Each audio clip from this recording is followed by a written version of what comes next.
What's up guys, my name is Alex and today I'm talking about Pitch Perfect 3 and I'm mostly going to be focusing on sort of Bechloe and queerbaiting. I am going to give my thoughts on the movie, so if you guys haven't seen it and you don't want spoilers, I do highly recommend not watching this video. Watch the movie before you watch this because it's going to be full of spoilers. Yeah. So, with that being said, let's get into it. I went and saw Pitch Perfect the other night on the 22nd.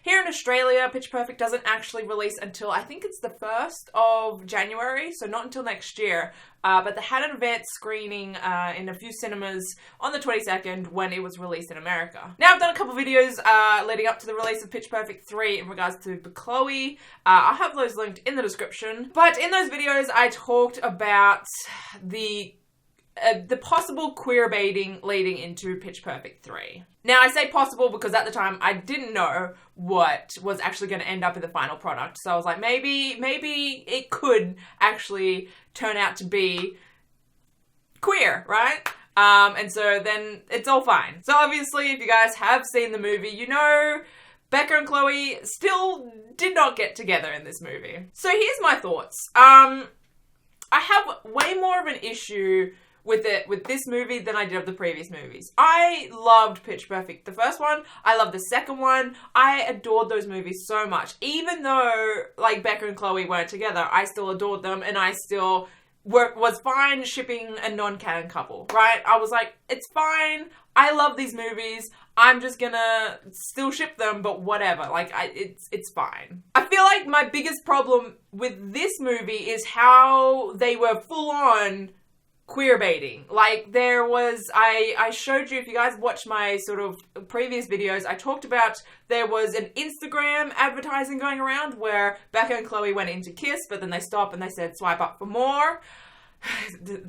I mean, that in itself was just like, okay, wow. But then there was like this, it looked like an Instagram video going around, and it was essentially a Bechloe trailer. And I had thought it was a fan-made trailer because there was a lot of clips from the other movies, and it just seems weird to have clips from the previous movies in, like, an official legitimate trailer. But like I said in my video when I talked about this, that sort of ad, that sort of trailer thing, even if it was fan-made, there was one clip in it that was from Pitch Perfect 3, and it's the clip where Chloe is like pushing Becca back to hide, and she essentially grabs her boobs and just has a moment. And so I was like, even if this trailer is fan-made, that is from the movie, and it's been in a trailer somewhere which someone has taken and put in that trailer. Turns out that trailer was actually real. It was like actually official because Universal tweeted that video out with more sort of like more it's like they had more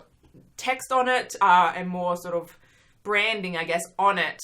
And they tweeted that out, I think it was a day before or 2 days before the actual movie was released, with the caption, "Will Bechloe ever get together?" or something like that. And so it was these things that really, really, really pissed me off.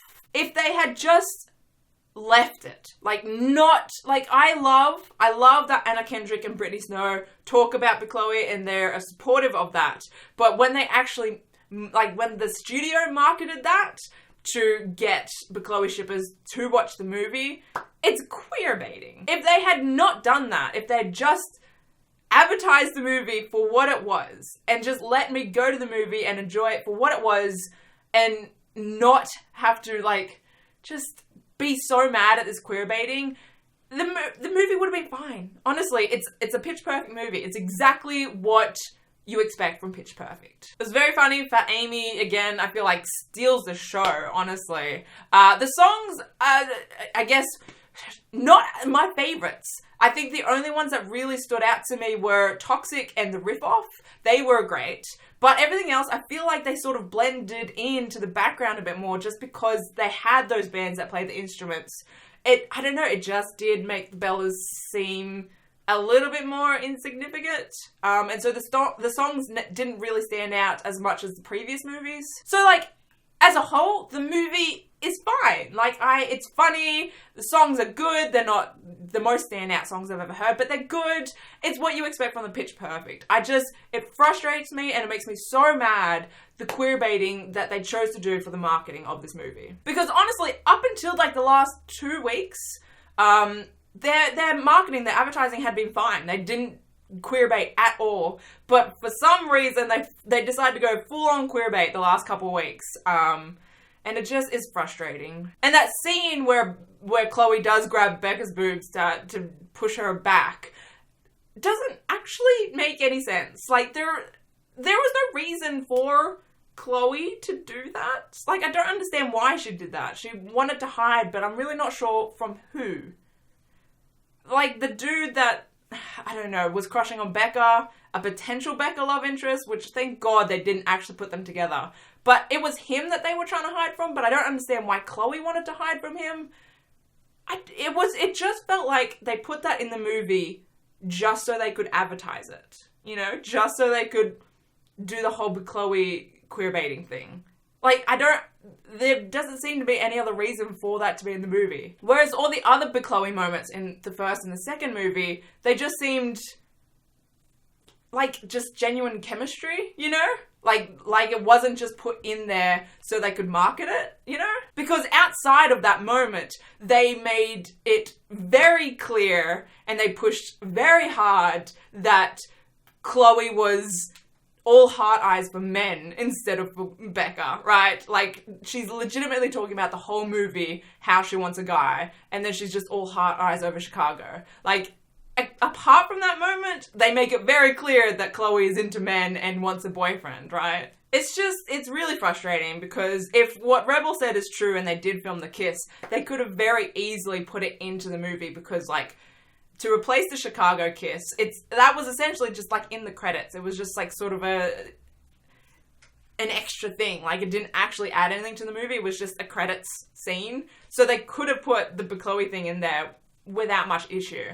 But they actively chose not to. So I'm really pissed at Universal for just the fuckery that they put the fandom through, you know? Like, if they just left it and just, like, advertised the movie as what it should have been. People could have gone in, like they did the rest of the movies, enjoyed Bechloe for what they were, as non-canon, right? And enjoyed the movie for what it was. But it just left a bad taste in my mouth, and I just... it's frustrating. So I would really like to know your thoughts on Pitch Perfect 3, on Bechloe, on the queerbaiting that they did. Let me know your thoughts. Did you enjoy the movie? Was it harder to enjoy the movie because of the whole queerbaiting thing? I'd really like to know your thoughts. But I think that's about it from me for Pitch Perfect 3. Yeah, I'm sad. I'm sad that they took a little bit of love away from Pitch Perfect for me. It just, yeah. Because honestly, one of my favorite movies, like, franchises, right? I love it. I really love Pitch Perfect.